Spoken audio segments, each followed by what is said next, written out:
Hey guys, welcome back to my channel. My name is Christy and I'm sorry about the messy hair, but I just got stormed on and I had a quick little PSA, and I only do these when I'm super frustrated about something. So it finally happened to me.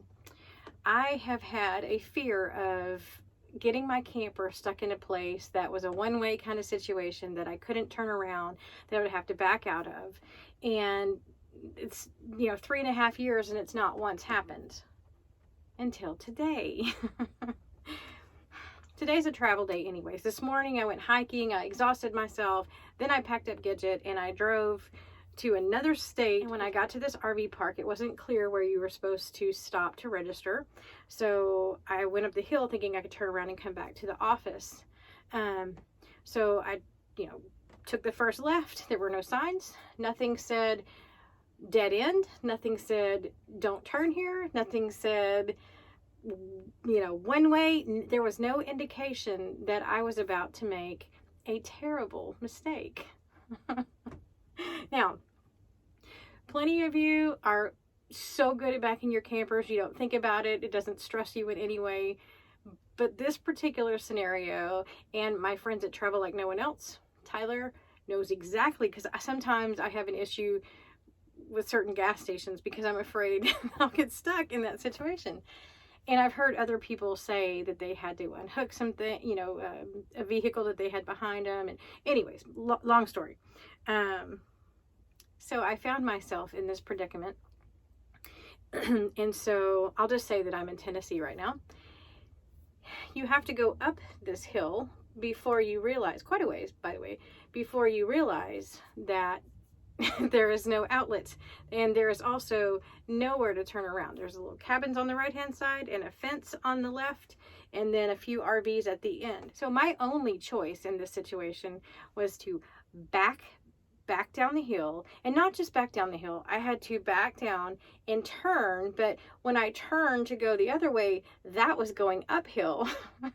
And they're narrow roads, and I was nervous anyways, which probably added to my stress. And originally there was no one around. I thought, normally I like to try to figure things out before I ask anyone for help. However, it was clear that I was struggling, and I was begging for someone to please pop their head out of somewhere so I could get some help. And then I saw this gentleman like at the edge of the office, and he was just standing there watching me. And finally, I rolled my window after, I don't know, if I said 20 attempts, I don't know that I'm really stretching that, guys. If you know anything about casitas or small campers, it has very short wheelbase. It's a single axle, very short wheelbase. And so it overcorrects. Well, I overcorrected it numbers of times, but it's very easy to do. And people tell me that have bigger rigs, that have a longer wheelbase, that they're so much easier than these tiny little squirrely ones. Back to the story. So I finally rolled down the window and said, is there any way you can help me? Wasn't going to hand over the keys, but help me know what to do in case that ever happens again. Because at that point, I was really stressing out, and that's just not something I do very often. I'm pretty confident with my casita. And as he walks up the hill, I said, I'm not that great of backing. And he goes, yeah, I can tell. I didn't say anything. I was grateful to have the help. And his help was very gruff, to say the least. No, turn the other way. No. And if you ever encounter someone that is really having a hard time, it's better to just say, okay, hang on, you got this. Okay, a little bit to the left, a little bit to the right. Nope, you're fine, don't worry, you got this. This is totally doable. Yeah, there was none of that.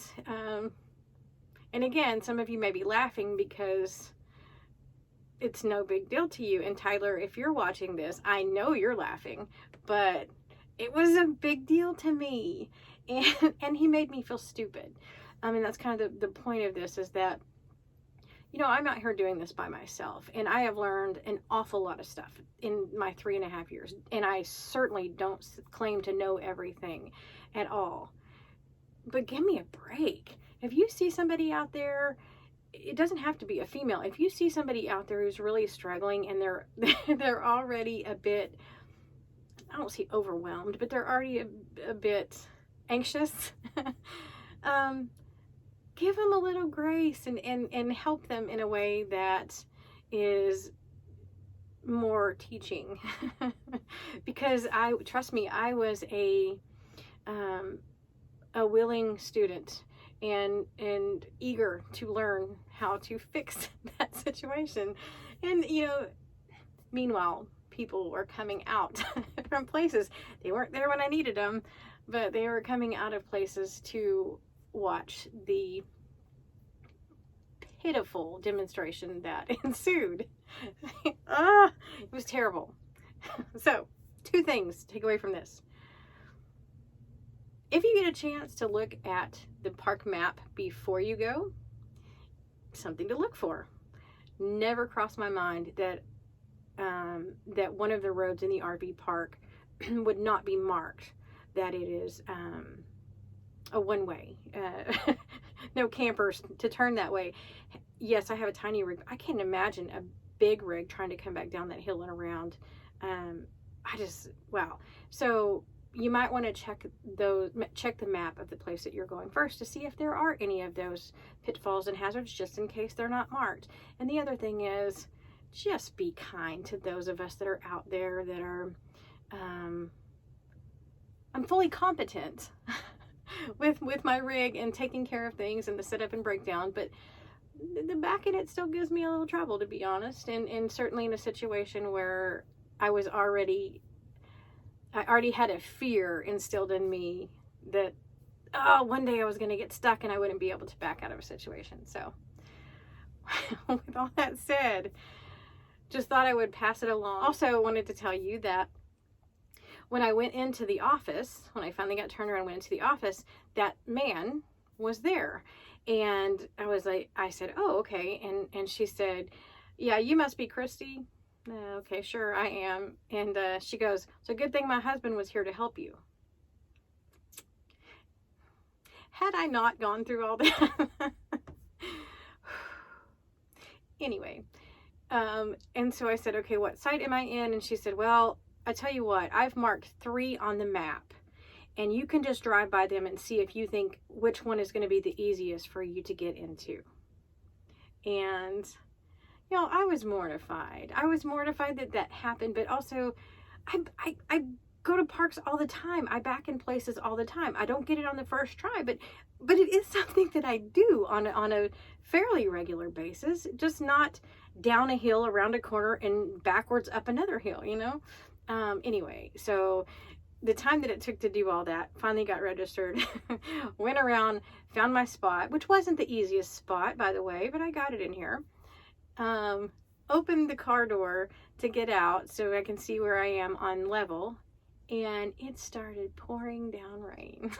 So that was my day today. So as crazy as all that is, I really just wanted to give y'all a laugh today, and that I'm still very much appreciative of having this life and being able to travel the way that I do. But I thought I would share those things with you, just something to keep in mind.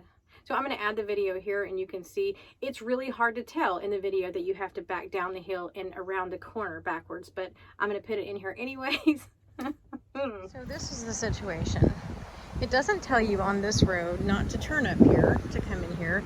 So now I have my little Gidget stuck in a place that there's no way for me to turn around right here, which means the cool thing about this, there's nobody around, and I get to back all the way down there and down the hill. I'm terrified. Not cool, man, not cool. So there you go. I hope the video made you laugh a little bit today. Remember to always enjoy those little things despite what's going on in your world, and I'll see you next time.